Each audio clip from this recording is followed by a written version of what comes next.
Today I effed up by falling in love with my wife while she hooked up with 37 other guys. OKOP.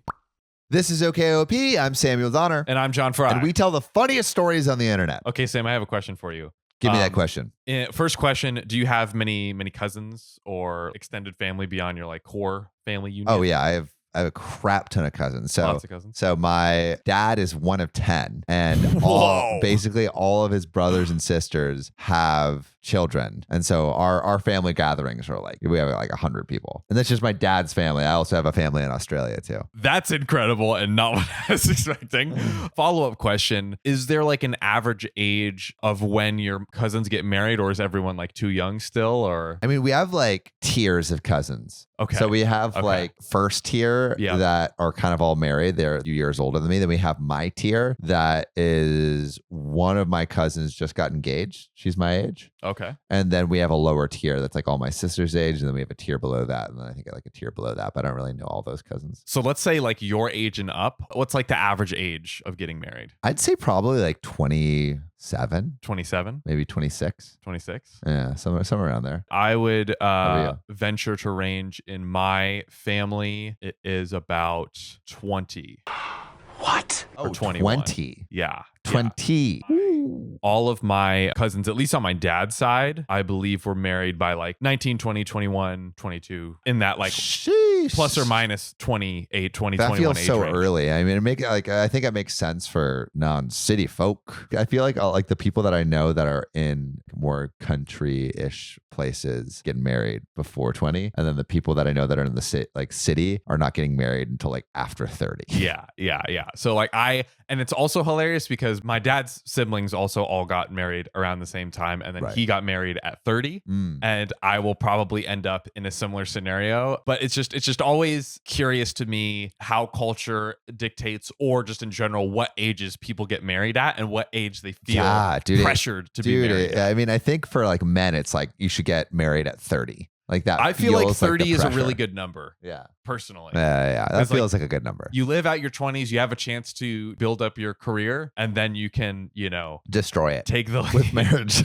But I have a story today about two people that, for better or for worse, decided to kind of just pull the trigger regardless of love, sensual interests, etc., and just kind of go for it. All right, let's hear it. Today I effed up by falling in love with my wife while she hooked up with 37 other guys. I'm so confused by that statement because it's like, aren't you supposed to fall in love with your wife? And is your wife supposed to be hooking up with 37 other guys? I know it's massively confusing, but it's actually like the woman's not doing anything wrong. It's not at all what it seems. Last year, my best friend, 28 female, and I, 29 male, got married. Not due to love at all, but because we made a pact at the beginning of our 20s. Good, a pact.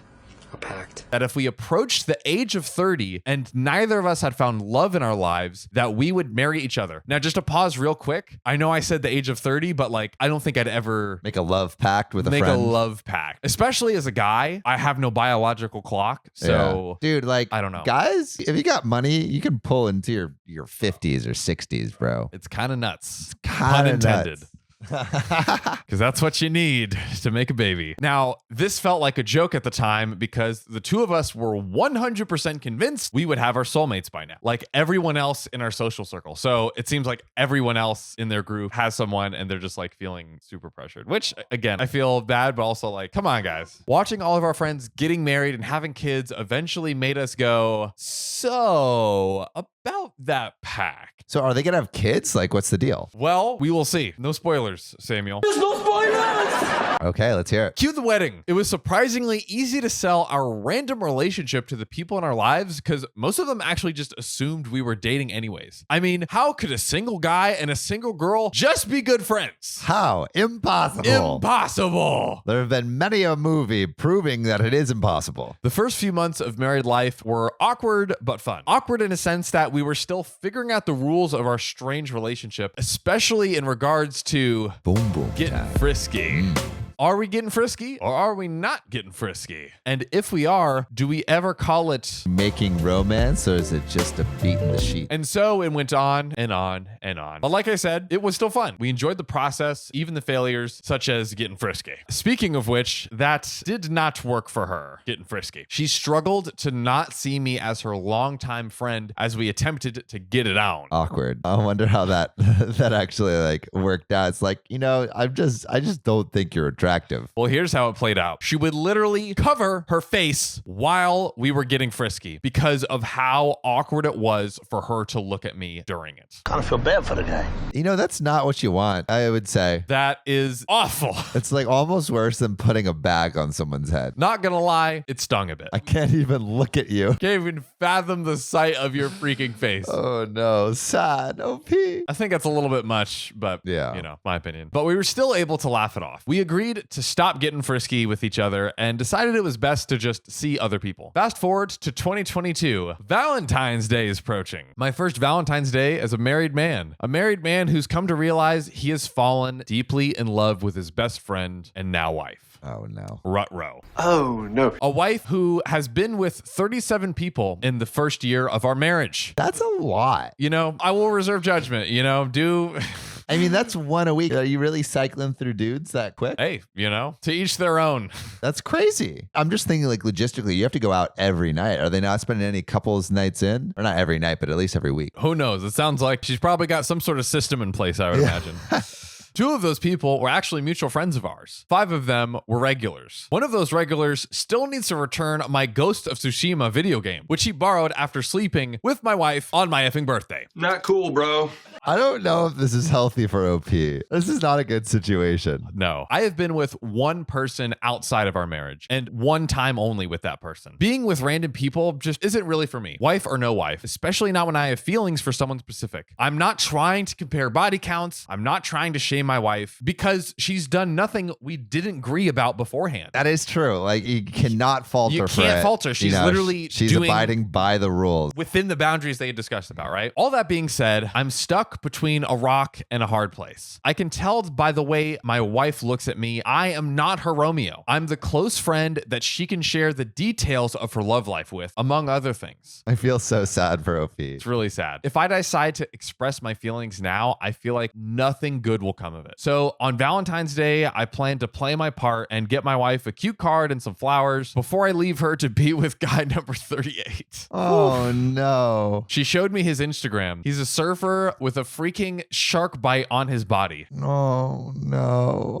I hope that scar still hurts. Sorry if I'm being mean. Anyways, that's the end. If anyone ends up reading this post and leaves a comment, please help me laugh about this. I'm good at laughing whenever I'm unhappy, but I'm gonna need some help with this one. Frick, dude, this is such a tough situation. Let's start off by saying first, the wife is doing nothing wrong, right? So they agreed upon this. To the boundaries. She agreed to the boundaries. That being said, I don't know if these novel relationship situations generally work out. That's my thing is I really strongly believe that they should not have, okay, so we're going to be 30 and unmarried. Yeah, like What? Seems like they're just doing this to check some box. Yeah. To be like all of their other friends. For social pressure reasons. But it's like, you don't need to do that. And it seems like it's actively impacting their happiness. I actually think like the best thing that OP could do is confess his feelings and say like, these are my feelings. I don't know if I can continue being in this marriage with you because this is how I'm feeling. Like, and these feelings are they're already there. They're either going to grow stronger